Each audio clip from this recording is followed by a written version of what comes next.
El nuevo director ya esperaba. No me dejes en ridículo, siseó Marco entre dientes. Su colonia barata me golpeó en la nariz mientras caminábamos por el pasillo. La corbata torcida, el humor peor que de costumbre. Y sorprendentemente, no era por mi culpa. Bueno, al menos no todavía. Llegué exactamente 8 minutos tarde. No fue porque me quedé dormida, ni porque me estaba maquillando. Me retrasé para darle mi almuerzo a un hombre en los escalones traseros del edificio.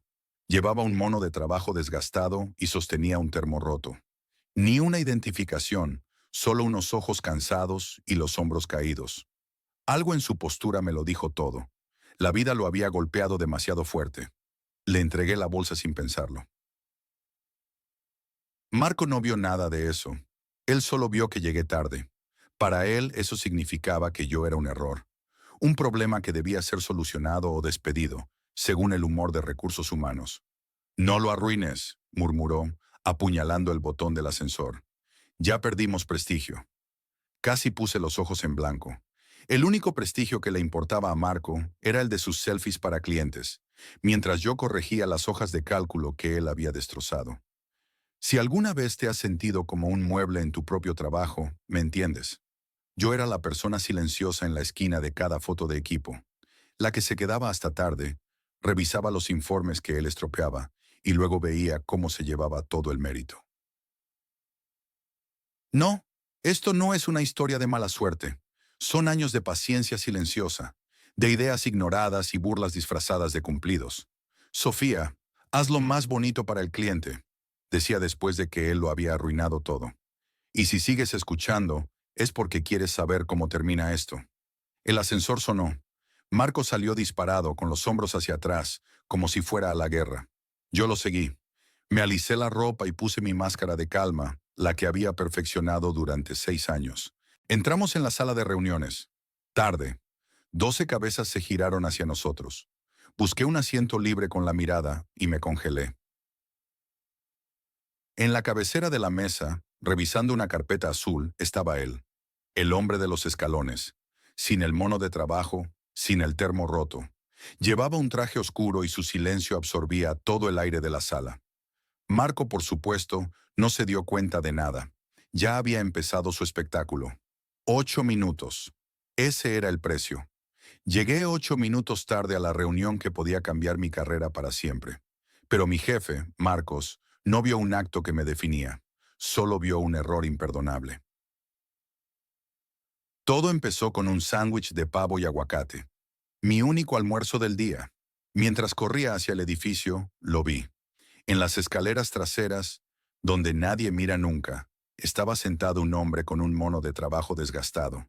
Tenía la mirada perdida, las manos cubiertas de polvo y un agotamiento tan profundo que casi se podía tocar. No lo pensé 2 veces. Me acerqué, le tendí el sándwich y le dije, «Tome, parece que lo necesita más que yo». Él levantó la vista, sorprendido, y sus ojos se llenaron de una gratitud silenciosa que me golpeó en el pecho. Solo asintió, y yo salí corriendo. Llegué a la sala de juntas sin aliento. La puerta estaba cerrada. Entré con una disculpa en los labios. Allí estaba Marcos y, a su lado, el nuevo director ejecutivo, el pez gordo que todos queríamos impresionar. La sonrisa del director fue cortés, pero fría. La de Marcos no existía. En sus ojos se gestaba una tormenta. La reunión fue una tortura. Sentía la rabia de Marcos quemándome desde el otro lado de la mesa. Apenas terminó, cuando el director se levantó para irse. Marcos me agarró del brazo, con una fuerza que me hizo daño. Me arrastró a un rincón del pasillo. «No me dejes en ridículo», siseó entre dientes, su cara a centímetros de la mía. «Ya nos has puesto en desventaja por no llegar a tiempo. Hemos perdido prestigio por tu culpa». Sus palabras eran como latigazos. Me quedé allí, mirándole, sin decir nada. No preguntaba por qué. No le importaba la razón. Para él, yo era un problema. Un fallo en su perfecta imagen de control y éxito. Alguien a quien había que arreglar o simplemente despedir. Su mundo giraba en torno a las apariencias, y yo acababa de manchar la suya. ¿Alguna vez te has sentido así? como si una parte de ti quisiera gritar la verdad, pero otra, mucho más cansada, simplemente se rinde al silencio. Sabes que hiciste lo correcto, pero igual te sientes culpable. Él continuó, su voz un susurro venenoso, hablando de disciplina, de cómo mi falta de profesionalismo era una bofetada para él, para su liderazgo. Y yo solo asentía, porque discutir con Marcos es como gritarle a una pared. Él no escucha, solo espera a que termines para seguir demoliéndote. Me miró una última vez, con un desprecio que me heló la sangre, y se fue, dejándome sola en medio del pasillo.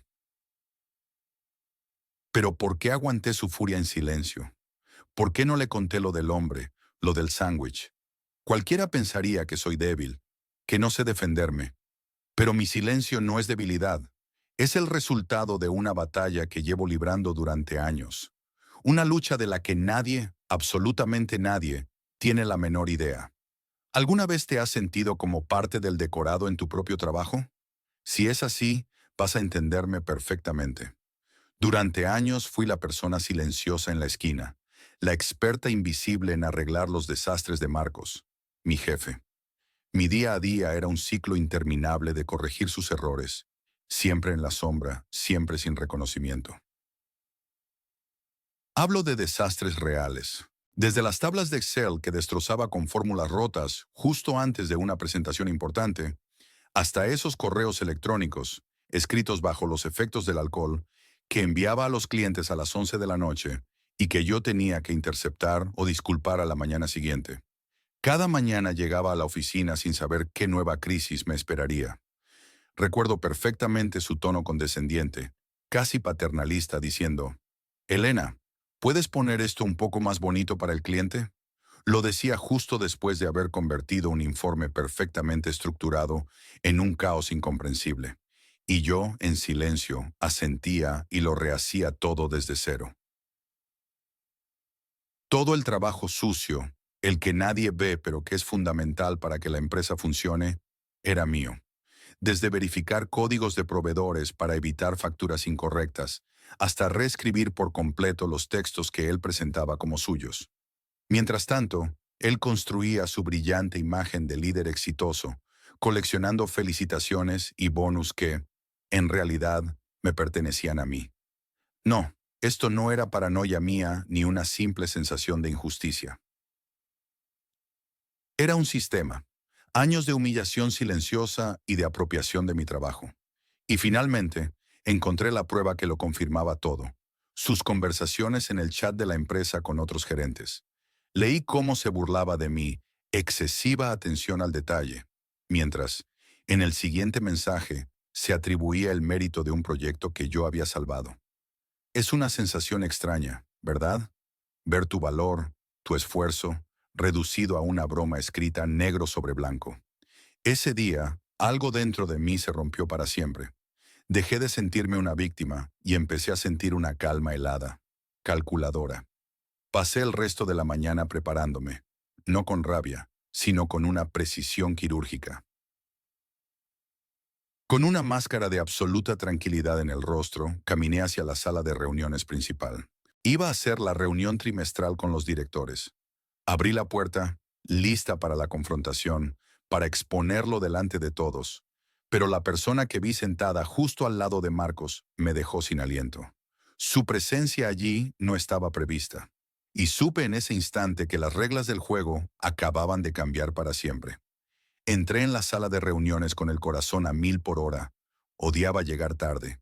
Pero en el instante en que crucé el umbral, todo se detuvo.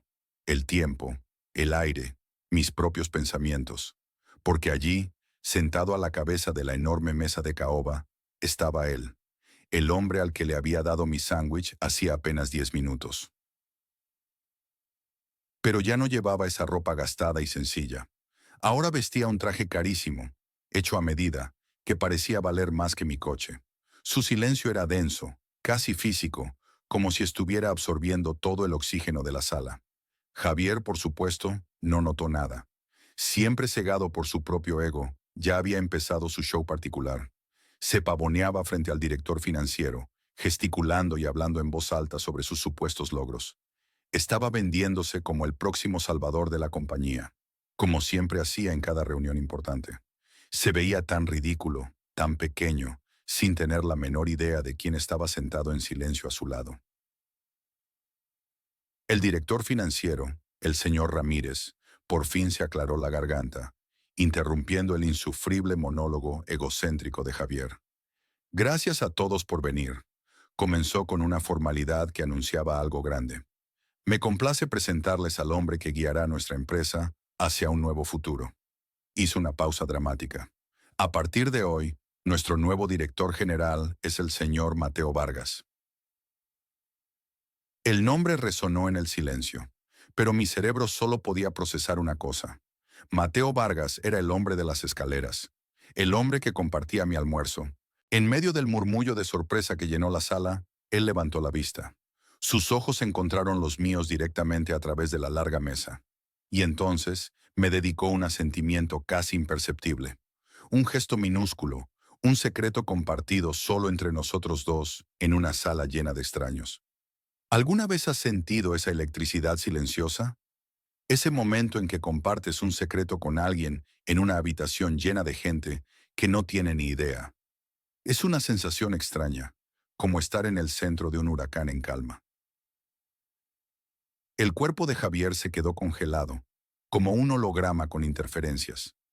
Todos los ojos de la sala estaban clavados en Mateo, el nuevo pez gordo. Pero la boca de Javier, su boca todavía se movía. Seguía soltando fragmentos de su discurso de ventas por pura inercia, sin darse cuenta de que el mundo acababa de cambiar a su alrededor. Estaba cavando su propia tumba, y algo me decía que yo era la única que sabía lo profunda que iba a ser. Marcos seguía con su presentación, ajeno a todo. La diapositiva detrás de él brillaba con palabras de moda vacías como sinergia, ecosistema digital y paradigma disruptivo. Estaba en su salsa, lanzando jerga corporativa como si estuviera repartiendo caramelos en un desfile. Pero la sala estaba helada. Podías sentir la tensión en el aire, una frialdad que no tenía nada que ver con el aire acondicionado. Yo estaba sentada en una esquina, observando cómo el Titanic se dirigía orgullosamente hacia su iceberg. Entonces vio al nuevo CEO, el señor Vargas, observándolo en silencio desde el fondo de la sala. Fue como ver a un pavo real desplegar su cola justo antes de que lo atrape un depredador. En lugar de sentir peligro, Marcos vio una oportunidad para lucirse. Se acercó con una sonrisa paternalista, poniendo una mano sobre el hombro de Elena para atraerla hacia él. Señor Vargas, permítame presentarle a Elena. Ella es la que se encarga de todos los detalles internos. Lo dijo sin una pizca de ironía. Es fantástica con las minucias. Esto me permite a mí concentrarme en el liderazgo estratégico. Lo dijo mirándolo directamente a los ojos, como si estuviera revelando el secreto del éxito de la compañía. Luego, soltó una risita forzada y añadió, como si compartiera un chiste entre colegas. Ah, sí, yo siempre digo que tiene memoria de disco duro y las habilidades sociales de un párroco. Dios la bendiga. Un silencio sepulcral cayó sobre la sala. ¿Alguna vez has estado en una habitación donde la vergüenza ajena es tan densa que podrías cortarla con un cuchillo? Yo sí, en ese preciso instante. Elena no dijo nada, solo mantuvo la compostura con una dignidad que Marcos jamás podría entender. Pero el señor Vargas no se inmutó. No parpadeó, no sonrió. Simplemente dejó que Marcos se hundiera más y más en su propia trampa de arrogancia, observándolo con una calma casi clínica. Después de un momento que pareció una eternidad, Vargas habló, con una voz tranquila que cortaba el aire. En los próximos días, realizaré una evaluación de los departamentos. Sin grandes cambios por ahora, solo observación. Sus palabras eran suaves, pero pesaban como plomo en la atmósfera cargada. Observación. Esa palabra resonó en la sala como una sentencia. Vargas no necesitaba levantar la voz. Usaba el silencio como un bisturí. Y en ese momento, con Elena a su lado, estaba claro que se preparaba para hacer el primer corte. Ahí estaba. La presentación de Mateo había terminado, pero el zumbido del proyector parecía gritar más fuerte que sus palabras vacías. Todos en la sala de juntas sentíamos esa calma extraña que precede a la tormenta, ese momento en que la presión del aire cambia y sabes que algo va a romperse. Pero Víctor Ramos, el nuevo CEO, ni siquiera miraba la pantalla. Él tenía sus propios documentos esparcidos sobre la pulida mesa de caoba. Ignoró por completo el dossier brillante y lleno de gráficos coloridos que nos había repartido el equipo de comunicación. En su lugar, tomó una sola hoja de papel, un organigrama que parecía dibujado a mano, lleno de líneas, flechas y anotaciones en los márgenes. Era la versión cruda, la verdad sin maquillaje. Su dedo índice se posó con una calma aterradora sobre una de las fotos, justo en el centro de una red de conexiones dudosas. Era la cara sonriente de Mateo. Y entonces, con una voz que cortaba el aire, preguntó al aire, pero mirándolo directamente a él. Disculpen, ¿qué hace exactamente esta persona? Mateo parpadeó, visiblemente sorprendido, pero se recuperó rápido con su habitual máscara de confianza. Bueno, Víctor, soy un impulsor estratégico clave. Empezó a recitar, con ese tono que usaba para vender humo. Facilito la sinergia interfuncional y optimizo los flujos de valor para... No pudo terminar.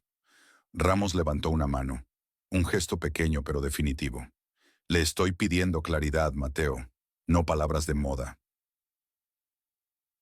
El silencio que siguió fue brutal. La boca de Mateo se abrió, pero no salió ni un solo sonido. Fue como ver a un pez boqueando en la cubierta de un barco. Desesperado miró al director financiero, pero él de repente encontró fascinante una mancha en el techo. Luego, sus ojos suplicantes se giraron hacia la jefa de recursos humanos, quien se puso a examinar sus uñas como si de ello dependiera el destino de la empresa. Nadie se movió. Nadie le devolvió la mirada.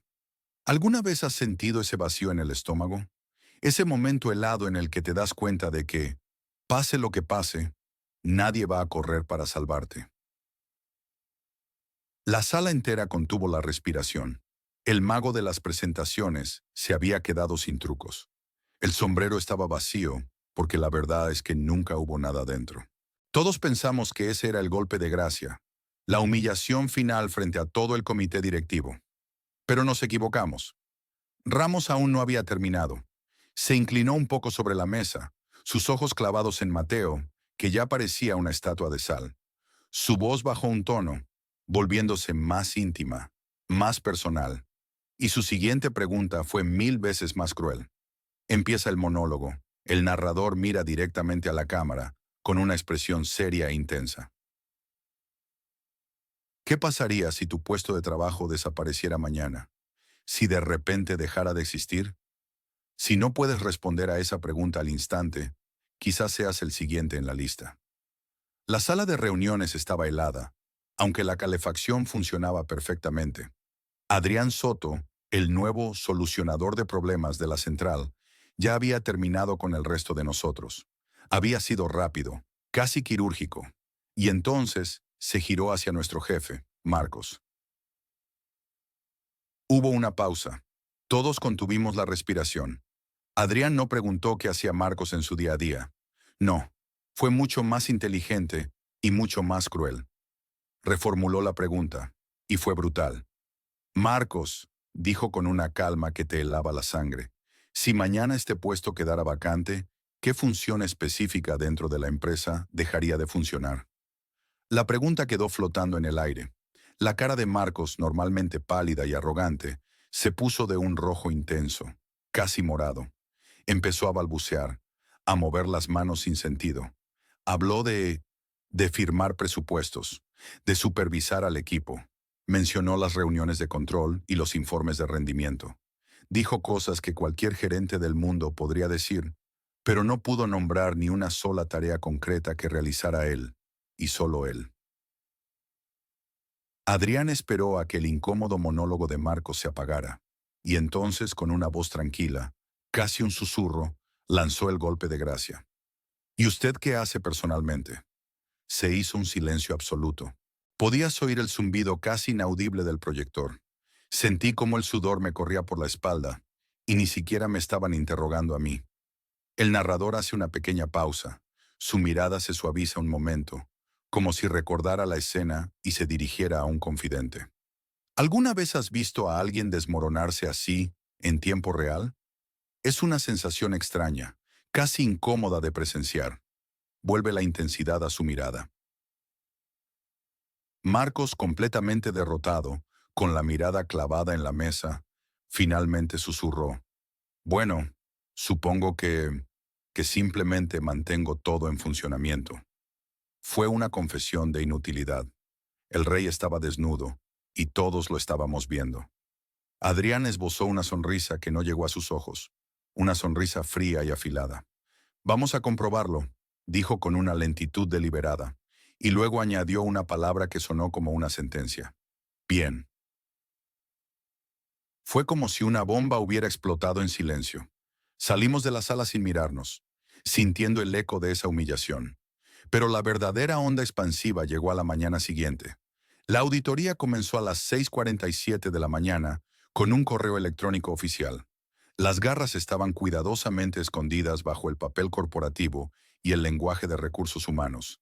Pero te juro que Marcos lo sintió. Todos lo sentimos. Eran las 6:47 de la mañana cuando llegó. Un correo electrónico con el asunto «Revisión interna» aterrizó en la bandeja de entrada de todos los empleados. Fue como si alguien hubiera chupado todo el aire de la oficina. Los susurros comenzaron casi de inmediato, rebotando de un cubículo a otro como pelotas de pinball nerviosas. Yo me quedé quieta, observando cómo la primera onda de choque se extendía por la planta. No sentía nervios, solo una extraña y fría expectación. Sabía que no tardaría en venir. Y así fue. A las 10 en punto, Marco apareció en mi escritorio. Llevaba una sonrisa tan falsa que casi dolía mirarla, pero no podía ocultar el brillo de sudor en su frente. Intentó una charla trivial sobre el tiempo, pero su voz temblaba demasiado.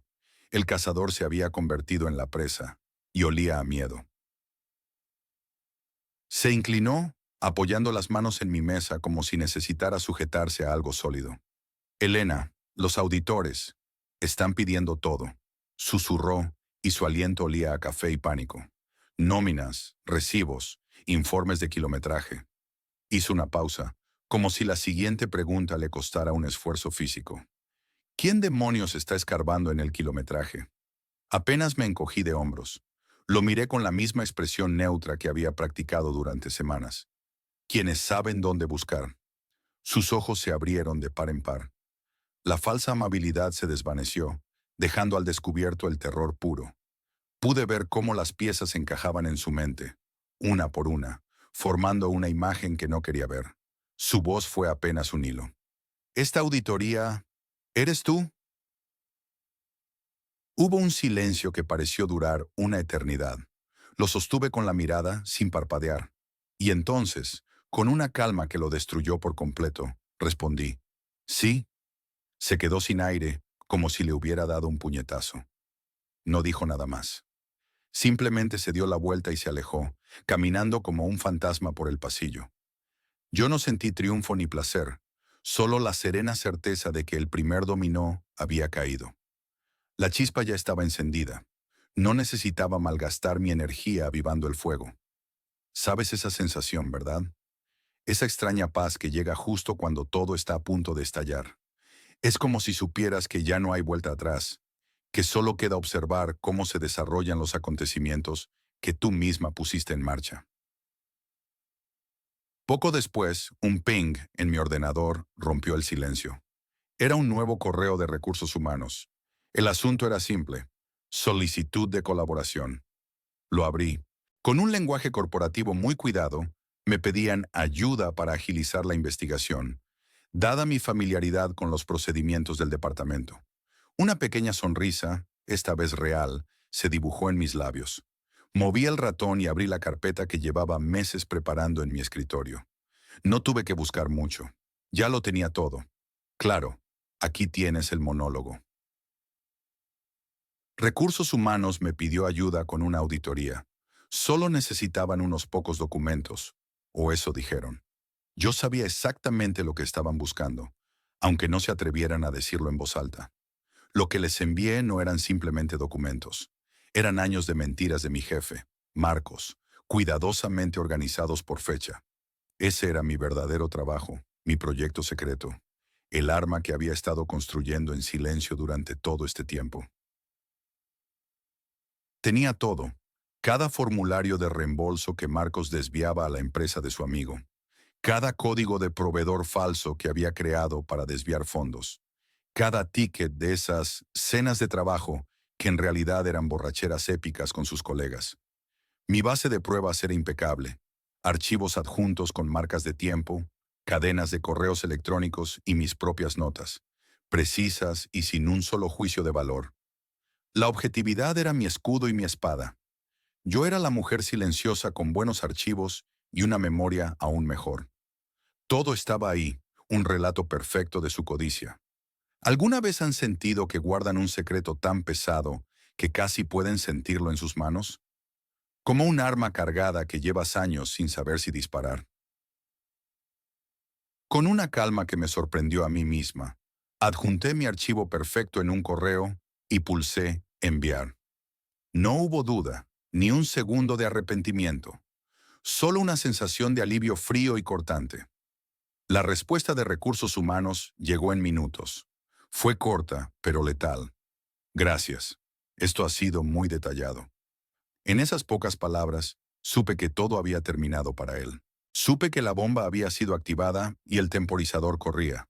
La tormenta de la que Marcos intentaba huir ya no estaba afuera, esperando para entrar. Yo la había desatado dentro de los propios muros de la oficina. Para el jueves, el director financiero dejó de fingir. Toda su cordialidad se esfumó en el instante en que esa hoja de cálculo, la que yo le había entregado en silencio, aterrizó en la mesa de reuniones frente a Marcos. La mañana siguiente a enviar esa tabla de Excel fue la más larga de mi vida. El aire en la oficina estaba tan denso que se podía cortar con un cuchillo. Todos esperaban algo, aunque nadie se atrevía a decirlo en voz alta. Y entonces sucedió. La asistente del director financiero se asomó por la puerta. Marco, a la oficina del director. Ahora. Él palideció, pero se levantó e intentó caminar con una seguridad que no sentía. Lo vi desaparecer por el pasillo y contuve la respiración. Salió media hora después, rojo como un tomate. Pasó por mi lado, evitando mi mirada, murmurando entre dientes algo sobre datos sacados de contexto y un complot. No se atrevió a dirigirme la palabra, pero su furia era casi una ola de calor que me golpeó al pasar. El resto del día transcurrió en un silencio sepulcral. Nadie dijo nada, pero todos lo sabían. La bomba había estallado. Ya casi no quedaba nadie en la oficina cuando vi su sombra acercándose lentamente a mi escritorio. El sol se había ido, y solo las luces de emergencia iluminaban el espacio vacío. Elena, escúchame, dijo con una voz extrañamente controlada. Esto es un malentendido gigante. Tienes que arreglarlo. Lo miré sin decir nada, esperando. Tienes que decirles que te equivocaste, continuó, su voz volviéndose más insistente, que tú preparaste esos informes falsos. Me recosté en mi silla, sintiendo un frío glacial recorrer mis venas. Esta era su última y patética jugada, intentar arrastrarme con él. ¿Yo los preparé?, pregunté manteniendo la calma. Sí, pero tú los preparaste, dijo él casi suplicante. Esa fue la chispa. No, le respondí en voz baja, pero con la firmeza del acero. Yo los marqué como incorrectos. Tú anulaste mis correcciones. Hice una pausa y destruí su última línea de defensa con una sola frase. Tú mismo firmaste cada uno de esos registros. Su cara se descompuso por completo. Por un instante, vi pánico puro en sus ojos. Él sabía que yo tenía copias de todo. Los correos, las versiones originales de los informes, sus aprobaciones digitales con fecha y hora. Estaba atrapado, y la expresión de su rostro me decía que por fin lo había entendido. Sin decir una palabra más, se dio la vuelta y se alejó en la penumbra de la oficina. Derrotado. Me quedé sola en la inmensidad del espacio vacío, escuchando el zumbido de los ordenadores. ¿Alguna vez has sentido esa extraña calma que llega justo después de la batalla? Ese silencio ensordecedor cuando la adrenalina por fin te abandona. Llegué a casa, completamente exhausta, y abrí mi portátil casi por inercia, sin saber muy bien qué buscaba. Y allí estaba. Un nuevo correo electrónico en mi bandeja de entrada. El remitente era Ricardo Vega, el director de nuestro departamento. El asunto me heló la sangre. Planificación de transición confidencial. El mensaje era breve y directo. Me pedía que a primera hora de la mañana preparara un plan de acción para asegurar la continuidad del negocio, en caso de que fuera necesario. Un escalofrío me recorrió la espalda. ¿Continuidad del negocio? ¿Qué significaba eso exactamente? La guerra contra Marco había terminado, pero sentí que una nueva batalla, mucho más incierta, estaba a punto de empezar. El lunes llegó con un aire extraño, denso. Los mismos gerentes que la semana pasada apenas me dirigían la mirada, ahora merodeaban mi escritorio con sonrisas nerviosas y cumplidos falsos que se sentían como plástico en la boca. De pronto, todos querían saber mi opinión sobre proyectos que llevaban meses ignorando. Uno de ellos incluso se atrevió a decir: Sofía, siempre he dicho que eres el pegamento que mantiene todo esto unido. Casi me río en su cara al pensar en todas las veces que me había dejado sola, apagando los fuegos que él mismo provocaba. Era una farsa, pero una farsa muy reveladora. Ricardo, por otro lado, se había convertido en un fantasma. Aún ocupaba la oficina de la esquina, pero su poder se había evaporado como el humo. Las reuniones de equipo empezaban sin él. Las decisiones importantes se tomaban sin necesidad de su firma, y su correo electrónico quedaba sin respuesta en las cadenas de mensajes cruciales. Lo más significativo fue cuando vi el calendario para la próxima semana. Había una sesión de estrategia de emergencia a la que, por supuesto, no estaba invitado. Su autoridad había muerto, aunque su cuerpo aún calentaba la silla. Era extraño y un poco triste verlo vagar por los pasillos, completamente irrelevante. Pero el verdadero cambio para mí no fue ese circo. Fue algo mucho más pequeño, casi imperceptible. Al final del día, mientras me preparaba un café para aguantar la noche, Clara, una de las más jóvenes del equipo, se me acercó en secreto, mirando a ambos lados del pasillo. Solo quería darte las gracias, me susurró, y noté que sus manos temblaban un poco. Gracias por defendernos siempre de Ricardo, por no dejar que nos gritara. Hizo una pausa y me miró a los ojos. Tú siempre nos trataste como personas, y nos dimos cuenta. Esa simple frase, siempre nos trataste como personas, me golpeó con más fuerza que cualquier amenaza de Ricardo. De repente, todo mi plan de escape, de supervivencia, se sintió increíblemente egoísta. Yo solo pensaba en salvarme a mí misma, en encontrar una salida de emergencia. No me había dado cuenta de que, sin querer, había estado construyendo un pequeño refugio para otros. ¿Saben esa sensación? Cuando te das cuenta de que la gente te ve de una forma que tú misma no habías considerado. Hasta ese momento, mi objetivo era claro: aguantar, documentar todo y salir de allí con un buen paquete de indemnización. Era un plan de supervivencia. Pero las palabras de Clara lo cambiaron todo. Ya no se trataba solo de mí. Había gente detrás de mí, gente que había notado mis pequeños actos de resistencia y que, de alguna manera, contaba conmigo. La pregunta retumbó en mi cabeza durante todo el camino a casa. ¿Debía seguir centrándome en sobrevivir o era mi responsabilidad empezar a liderar? Esa noche, en casa, abrí el documento en mi portátil que contenía toda mi estrategia. El título era Plan de Transición. Lo miré durante un largo rato, pensando en las sonrisas falsas de los gerentes y en la mirada sincera de Clara. Borré el título lentamente, y con una extraña mezcla de miedo y determinación, escribí uno nuevo. Plan de liderazgo de contingencia. Ya no se trataba de huir, se trataba de luchar. La reunión de mañana lo decidiría todo. Recibí la invitación a una reunión confidencial a última hora de la tarde. El asunto era críptico. Alineación estratégica. La lista de asistentes era corta y letal. Vargas, los abogados, recursos humanos y yo. El nombre de Mario no aparecía por ninguna parte. En ese momento, un frío me recorrió la espalda, porque supe exactamente lo ¿Qué significaba? Estaba trabajando hasta tarde, sola en la oficina, intentando ordenar mis pensamientos antes del día siguiente. La puerta se abrió despacio y era él. Mario parecía una sombra de sí mismo, con la mirada perdida y los hombros caídos. Se acercó a mi escritorio en silencio, como un fantasma. Clara, dijo con una voz que apenas reconocí, mañana, en esa reunión, necesito que les digas la verdad. Me quedé inmóvil, esperando la trampa. Diles que siempre trabajamos juntos. Continuó, casi en un susurro. Diles, Clara. Diles que yo mantenía el proceso en marcha, que confiaba en el equipo, que era un buen líder. Lo miré y sentí cómo se rompía el último hilo de paciencia que me quedaba.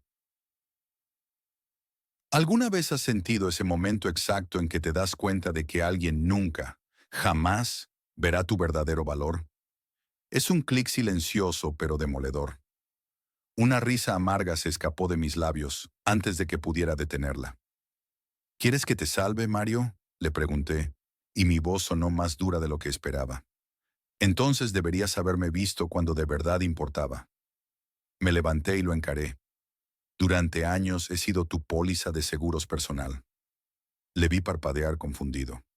Te protegí, te cubrí la espalda, arreglé todos y cada uno de tus desastres mientras tú te llevabas el mérito en las reuniones.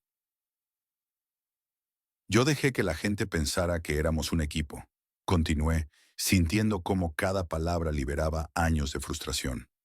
Cuando en realidad yo era tu red de seguridad, la que trabajaba hasta la madrugada para que tus errores no hundieran el proyecto entero. Me acerqué un paso más. Y lo más increíble de todo es que nunca te diste cuenta, ni una sola vez.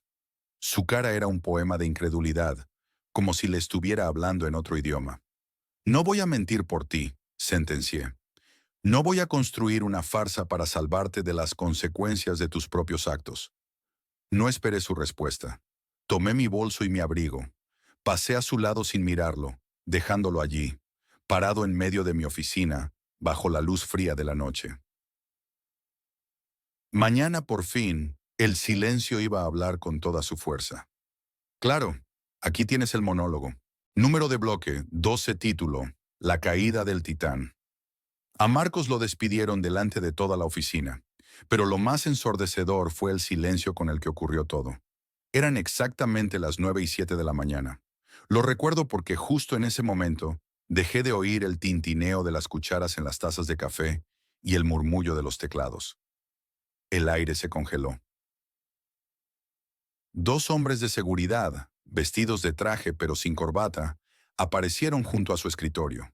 No hubo gritos, ni forcejeos, simplemente se pusieron a su lado y esperaron. Y Marcos se levantó. Su rostro estaba completamente vacío, como una casa abandonada.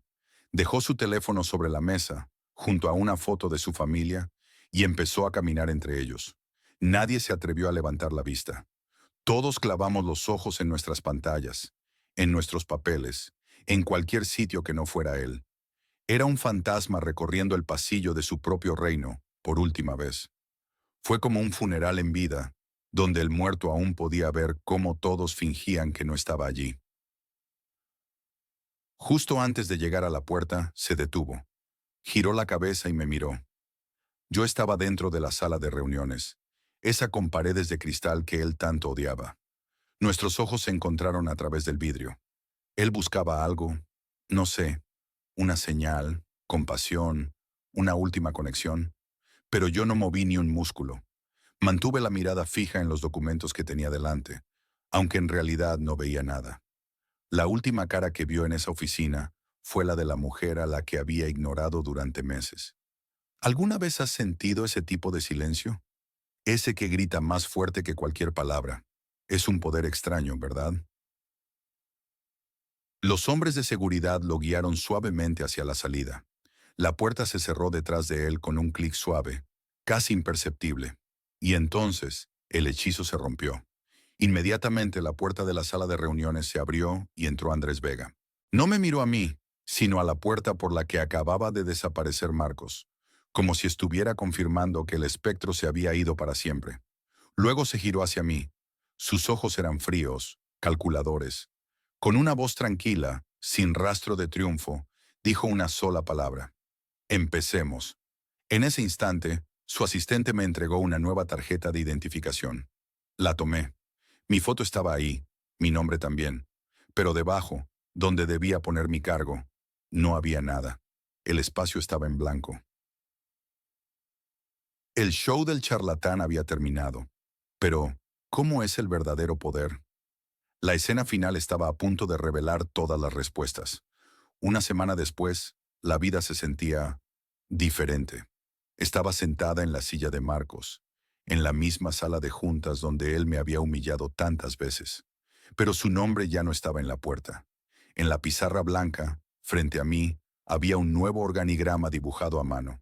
Y justo en el centro, en un recuadro propio, estaba mi nombre. Elena Ruiz.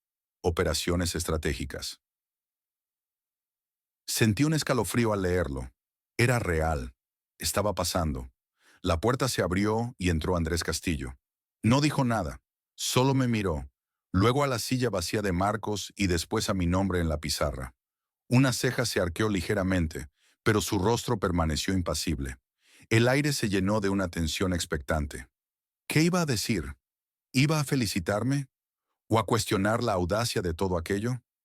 No hice ninguna de las dos cosas. No pedí un aumento. No exigí un nuevo contrato. En lugar de eso, deslicé silenciosamente sobre la pulida madera de la mesa una bolsa de papel. La misma bolsa, el mismo sándwich de pavo en pan integral que le había dado el primer día que nos vimos. Él bajó la vista hacia el paquete. Luego la levantó de nuevo hacia mí. Una pequeña sonrisa tiró de la comisura de sus labios. Era casi imperceptible, pero estaba ahí. «¿Te acordaste?», dijo él. Su voz era un murmullo grave. «Suelo tomar notas», respondí, manteniendo su mirada. Él tomó el sándwich, esa sonrisa suya creciendo un poco más, y en ese silencio todo quedó dicho. ¿Conoces esa sensación? Ese instante de calma en el que te das cuenta de que la otra persona no solo te ha escuchado, sino que te ha entendido de verdad. Reconoció el gesto. Entendió que yo no era solo la chica que hacía recados, sino la persona que observaba, que recordaba, que conectaba los puntos. Andrés sabía que yo merecía mucho más, y yo sabía que él lo sabía. Extendió la mano, tomó la bolsa y la dejó a su lado en la mesa, como un trofeo silencioso. ¿Vas a pedirlo alguna vez?, preguntó, sus ojos brillando con un nuevo tipo de desafío. Ya no me estaba viendo como una empleada invisible, me estaba viendo como una igual, y esa pregunta no era una condescendencia, era una invitación al juego. Nuestra extraña alianza no había nacido de un simple acto de amabilidad. Se había forjado en un respeto mutuo por los detalles, por la estrategia silenciosa que se esconde detrás de cada movimiento. Ya no era invisible, y eso, en ese momento, era más que suficiente. Por ahora.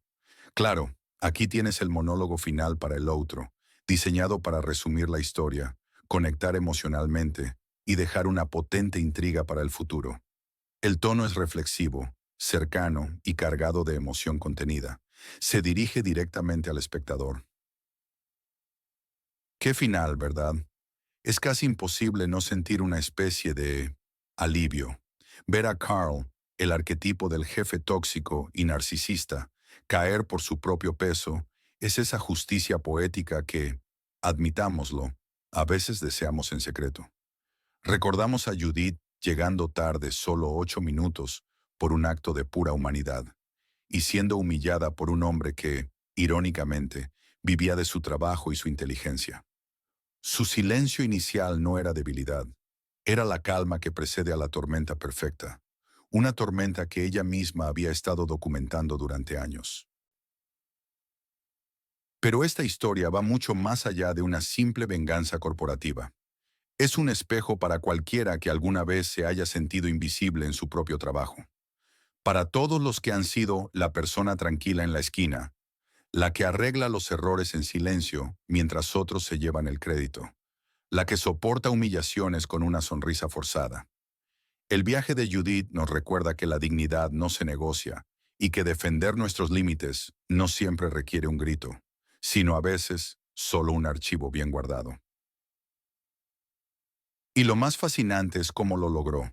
Su poder no residía en una confrontación explosiva, sino en su meticulosidad. En cada formulario de gastos que marcó, en cada correo electrónico que archivó, en cada fecha que anotó en su cabeza. Su memoria era su arsenal y su paciencia, su estrategia definitiva. Mientras Carl construía un castillo de naipes con palabras vacías y grandilocuencia, Judith, con datos y hechos incontrovertibles, simplemente sopló, y todo se derrumbó. El tirano ha caído. El silencio de Judith finalmente ha hablado con una fuerza atronadora.